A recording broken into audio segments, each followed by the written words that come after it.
Ms. Keita, Assistant Secretary General of the UNFPA, Deputy Director, represented here. Our host, Dr. Suwanachai. Our chair represented, PPD Board Chair represented here. Vice President of Zimbabwe. Honorable PPD Board members, distinguished delegates, ladies and gentlemen. I'm very excited to be part of this very historic event in this beautiful country, Thailand. And I must thank the organizers for hosting us here. I am excited also because of one man, Mr. Makai, who known as Mr. Condom in Thailand. He said, weapon of mass protection is family planning, which I agree. In focusing on accelerating the move forward, ICPD at 30, permit me to start with a story. About 4 years ago, I visited Germany as a guest of the government and met with a group of parliamentarians. During our engagement, one of the parliamentarians who had 3 children said, in Germany, he is considered as a father of many. He visited a populous country in Africa, and whilst being driven to his hotel, he asked the 30-something-year-old driver how many children he had, and he mentioned 6 and counting. The paradox leaves much to be desired.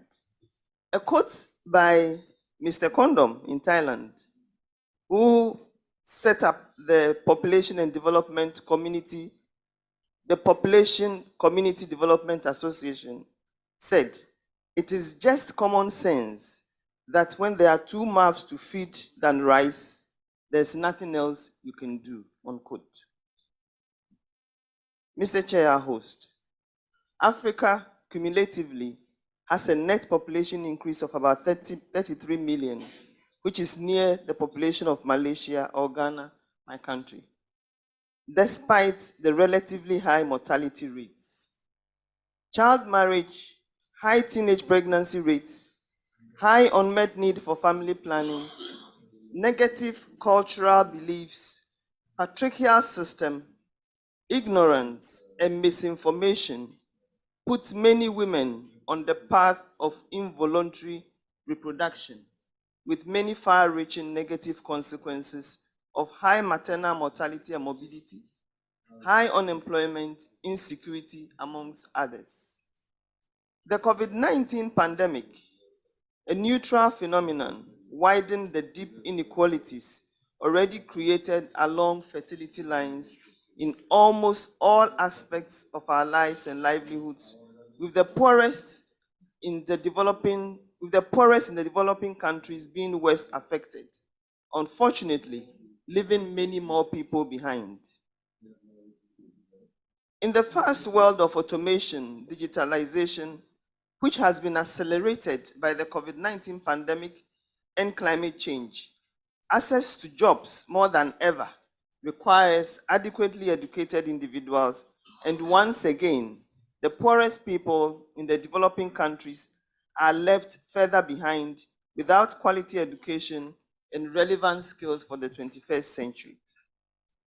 In countries where most of the population is relatively undereducated and unemployment among the educated is already high, they strive on skilled workforce to increase efficiency and at the same time decrease the need for workers, leaving no place for unskilled ones. This condition sadly fuels illegal migration in huge numbers and creates conditions of insecurity. Our host, Chair, the ongoing COP27 deliberations in Egypt, like the previous ones, have brought home the chilling and devastating impact of climate change on lives and livelihoods. Once again, the poorest in the developed countries become worse off. When we consider the increasing poverty, high unemployment, insecurity, climate vulnerability, illegal migration, and cut through a lot of the misinformation and distractions and get to the core of the problem, the reason, the simple reason, is empowerment of women is crucial in solving a lot of the seemingly unrelated problems as are important to men as well as women. The start of women empowerment is purposefully vesting women with adequate information and services for them to have control over their bodies, as well as abolishing some of the self-defeating, poverty entrenching cultural practices such as child marriage, teenage pregnancy, and high unmet need for family planning, in line with the first law of the holes, which states, if you find yourself in a hole, stop digging, unquote. There is ample evidence that governments and community of men have the power and resources to solve the problem of maternal health, high population growth rate, by intentionally and purposefully empowering women to control their bodies through provision of adequate reproductive health information and services to women of reproductive age, abolishing child marriage, and reducing the high unmet need for family planning.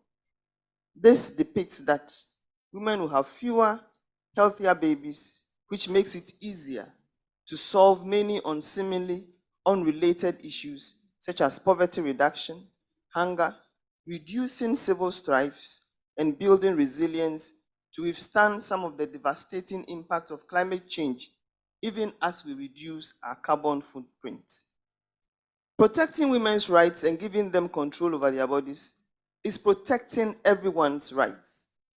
Just as people have postulated that it was machines, not morals, that ended slavery in the industrial nations, we hope that COVID-19, climate change, and the associated vulnerabilities, automation, and the resolve by countries to curb illegal migration would help us remove the barriers of child marriage, unmet need for family planning, lack of adequate family planning information and services to enable many more women and people move out of poverty.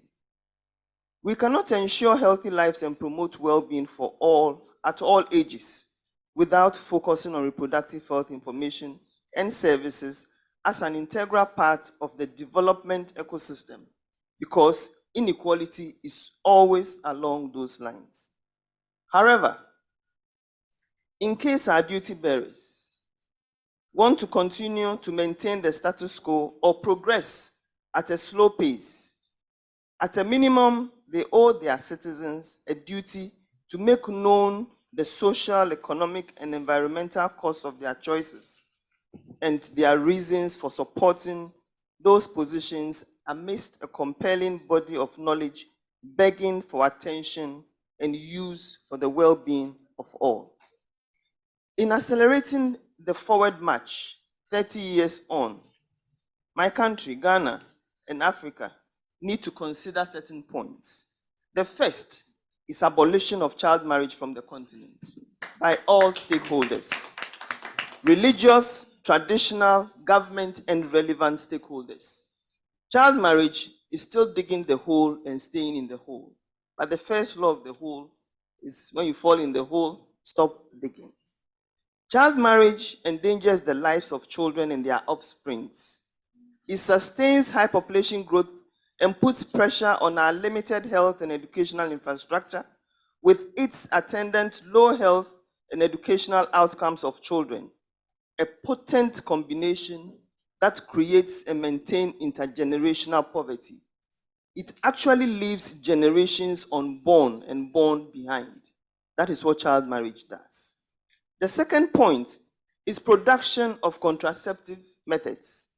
Currently, in Ghana, donors support more than 70% of our contraceptive needs.